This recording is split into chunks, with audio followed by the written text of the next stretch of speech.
சட்டசபையில் காவிரி பிரச்சனை குறித்து தீர்மானம் நிறைவேற்றியிருப்பது வரவேற்கத்தக்கதுதான்.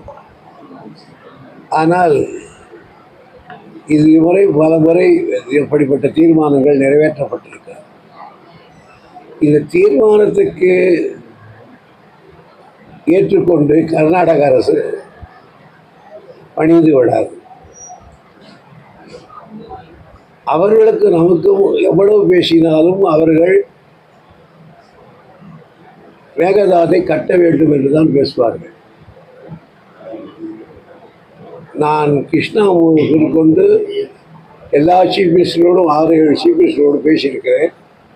தலைவர் கலைஞர் அவர்கள் பேசியிருக்கிறார், தேவகவுடா அவர்கள் பேசியிருக்கிறோம். அதனால எல்லாரும் ஒரே மாதிரி தான் கூட பேசுவார்கள்.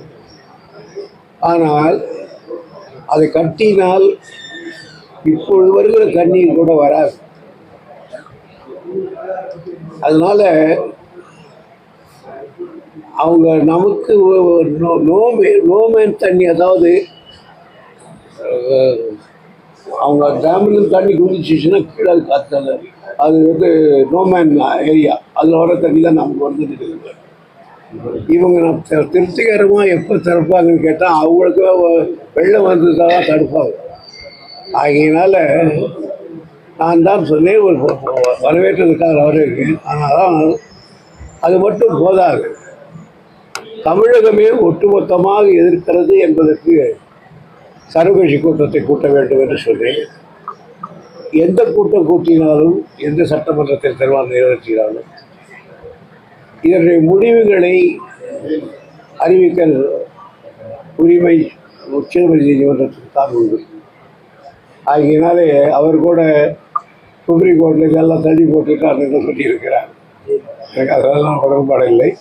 ஆகியனாலே சொல்லுகிறேன், சரியான வக்கீல்களை வைத்து சரியாக வாதாடி சரியான நேரத்தில் மத்திய சர்க்காருக்கு கெடுக்கபடி போட்டால் ஒழிய நம்மால் இது சமாளிக்க முடியாது. ஏனென்றால் இது சொல்கிறல்ல, 2-3 தரம் பிளான் போட்டு அனுப்பிச்சாங்க.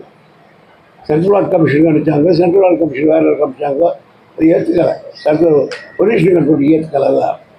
ஆகையினால அவங்க தீர்மானம் ப்ராஜெக்ட் போட்டு வந்தாலும் அது 6-7 கட்டங்களை தாண்டி வரணும். அதுக்கப்புறம் தான் நம்மக்கிட்ட வரணும். கடைசியில் நம்ம அப்போக்கே பண்ணலாம் போகணும். ஆகையினால் ஒரு ஆர்வத்தோடு புதியதாக வந்திருக்கிறோம் என்ற ஆர்வத்தோடு என் மதிப்புக்குரிய நண்பர் கர்நாடக முதல்வர் சிவகுமார் அவர்கள் இதில் முந்தி இருப்பது, பேச்சுவார்த்தையை நடத்த வேண்டும் என்பது சரியானதல்ல. கோர்ட்டு முடிவுக்கு பிறகு மறுபடியும் என்ன பேச்சுவார்த்தை நடத்த முடியும்? ஆகையினால் பேச்சுவார்த்தைக்கு ஈடுபட்டால் மறுபடியும் நாம் இழப்போம் என்றால் இப்படியெல்லாம் ஒரு தரம் வரல, 36 முறை 37 முறை நாங்கள் பேசியிருக்கோம். எல்லா மந்திரிகளோடு பேசியிருக்கோம், குண்டுராக பேசியிருக்கோம், கிருஷ்ணாகிட்ட பேசியிருக்கோம், அப்புறம் யாரோ ஒரு தேவதாசோடு அவர்கிட்ட பேசியிருக்கோம், எல்லாருக்கிட்டையும் பேசியிருக்கோம். ஆனால் தலைவரே வந்து பேசியிருக்காரு. டெல்லியில் 2 நாள் அப்போ தேவகவுடா பிரசிடென்ட்டு அவரை வச்சே பேசி பார்த்தோம், நடக்கலை. அதனால் இது நம்முடைய வாழ்வாதார பிரச்சனை. இதில் எந்த விதமான கட்சி மனவார்த்தங்கள் இல்லாமல் இதில் ஒற்றுமையாக இருந்தால்தான் புரியும்.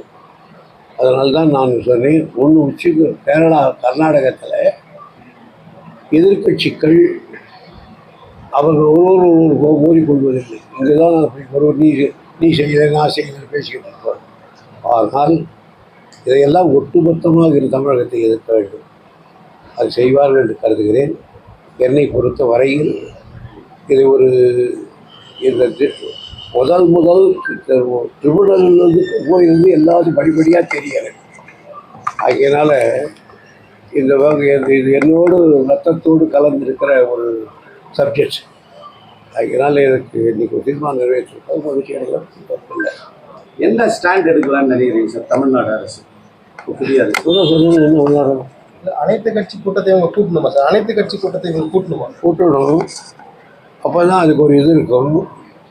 அடுத்து அதனால் மட்டும் அல்ல, இதனால் மட்டும் அல்ல, உச்சநீதிமன்றத்தில் சரியான வழக்கறிஞை வைக்கணும், சரியாக வாதாடணும், சரியான நேரத்தில் சரியான முடிவுகளை கொடுக்கணும். அந்த கதையெல்லாம் கொடுக்கணும். அது யார் யார் கொடுக்கலன்ற கதையெல்லாம் எனக்கு தெரியாதான் பேச விரும்பலை. நீங்கள் போயிட்டாங்க.